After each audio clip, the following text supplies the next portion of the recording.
Power ટ્રોવેલનો ઉપયોગ કરવા માટેની આ ક્રમબદ્ધ માર્ગદર્શિકામાં સ્વાગત છે। પાવર ટ્રોવેલ અપૂર્ણતાઓને દૂર કરીને અને શક્તિમાં સુધારો કરીને દેખાવ અને ટકાઉપણું બંનેને ઝડપથી વધારતી સુંવાળા સ્તરવાળી કોન્ક્રીટ સપાટી બનાવે છે। સાધનના ભાગો: ફિંગરટીપ થ્રોટલ કંટ્રોલ ચોકસાઈપૂર્વક ગતિની ગોઠવણો શક્ય બનાવે છે। ગાદીવાળા હેન્ડલ ઓપરેટરને આરામ આપે છે। સલામતી સ્વિચ સલામતી માટે મશીનને ઝડપથી બંધ કરે છે। ગિયર બોક્સ બ્લેડને પાવર ટ્રાન્સફર કરે છે। લિફ્ટિંગ સરળ પરિવહન માટેની મિકેનિઝમ। શક્તિશાળી ક્લચ બ્લેડને વિશ્વસનીય રીતે જોડે છે અને છૂટા કરે છે। કેરી બાર સરળ વહન અને ઉપાડવાની સુવિધા આપે છે। કાસ્ટ આયર્ન સ્પાઇડર ટ્રોવેલ બ્લેડને પકડી રાખે છે। પ્રેશર પ્લેટ્સ બ્લેડનું સતત દબાણ સુનિશ્ચિત કરે છે। પાવર ટ્રોવેલ વી હેન્ડ ટ્રોવેલ હાથથી કોન્ક્રીટ કરવું ધીમું છે અને માત્ર નાના વિસ્તારો માટે સારું છે। તે કંટાળાજનક છે અને બધું સંપૂર્ણ રીતે સમાન મેળવવું કઠિન છે।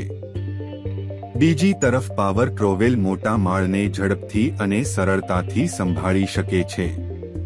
તે સપાટીને ખૂબ સરળ અને સમાન બનાવે છે। અનુસરવા માટેની સલામતી સાવચેતીઓ: સલામતી ચશ્મા અને ડસ્ટ માસ્ક, એક પકડ સાથે સલામતી શૂઝ, કાનના માસ્ક અને ઇયરપ્લગ, હાથ અને પગ બ્લેડથી દૂર, ફરતા ટ્રોવેલની પાછળ ન ચાલશો। જ્યારે થઈ જાય ત્યારે બંધ કરો અને અનપ્લગ કરો। ટૂલનો ઉપયોગ કેવી રીતે કરવો? ખાતરી કરો કે કોન્ક્રીટની સપાટી પર્યાપ્ત રીતે સારી અને મજબૂત છે। આ વિસ્તારમાંથી કોઈપણ કાટમાળ અને અવરોધો દૂર કરો। વીજળીના આંચકાને રોકવા માટે પાવર ટ્રોવેલ યોગ્ય રીતે ગ્રાઉન્ડેડ છે તેની ખાતરી કરો। ટ્રોવેલ બ્લેડની પિચ ગોઠવો: પ્રારંભિક પાસ માટે ચપટી અને અંતિમ પૂર્ણાહુતિ માટે વધુ ઢોળાવવાળું। ઉત્પાદકની સૂચનાઓ અનુસાર એન્જિનને પ્રાઇમ કરો અને તેને શરૂ કરો। થોડી મિનિટો માટે તેને ગરમ થવા દો। ગોગિંગ ટાળવા માટે ધીમી ગતિએ કોન્ક્રીટની સપાટી પર ઓવરલેપિંગ પાસ સાથે પ્રારંભ કરો। જેમ જેમ કોન્ક્રીટ સુંવાળું બને તેમ ધીમે ધીમે ટ્રોવેલની ઝડપ વધારો।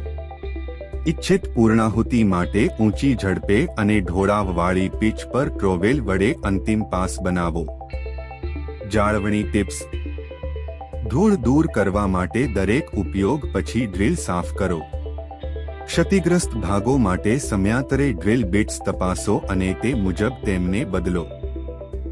આભાર।